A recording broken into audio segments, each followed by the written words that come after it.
আজ COP29 সম্মেলনে ভাষণ দেবেন প্রধান উপদেষ্টা। আজারবাইজানে কনফারেন্স অব দ্য পার্টিজ 29 সম্মেলনে বুধবার ভাষণ দেবেন অন্তর্বর্তী সরকারের প্রধান উপদেষ্টা অধ্যাপক ডক্টর মোহাম্মদ ইউনুস। বাংলাদেশ সময় দুপুর 1:30 থেকে 3টার মধ্যে বক্তব্য রাখবেন তিনি।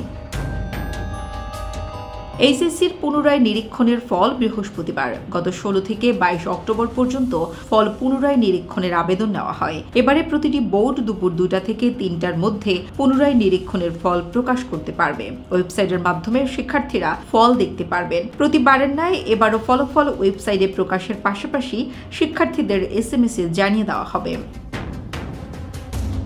আবারও পুলিশের ঊর্ধ্বতন 28 কর্মকর্তাকে বদলি। মঙ্গলবার পুলিশের অতিরিক্ত পুলিশ সুপার ও সহকারী পুলিশ সুপার পদমর্যাদার 28 জন কর্মকর্তাকে বিভিন্ন ইউনিটে বদলি করে প্রজ্ঞাপন জারি করা হয়েছে।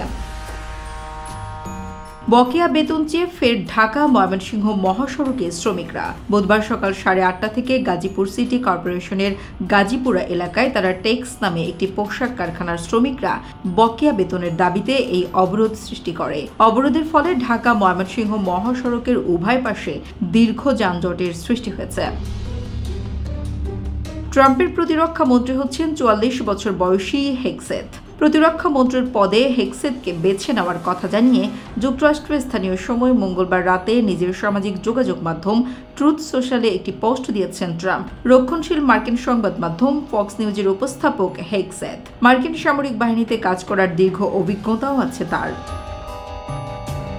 22 বছর বয়সী সড়ক দুর্ঘটনায় মারা গেলেন ইকুয়েডর জাতীয় দলের ফুটবলার মার্কো আনগুলো। গত মাসের 7 তারিখে গাড়ি দুর্ঘটনার শিকার হন তিনি। 1 মাস মৃত্যুর সঙ্গে লড়াইয়ের পর মাত্র মারা গেলেন এই ডিফেন্সিভ মিডফিল্ডার। মঙ্গলবার ইকুয়েডর ফুটবল ফেডারেশন এ খবর জানিয়েছে।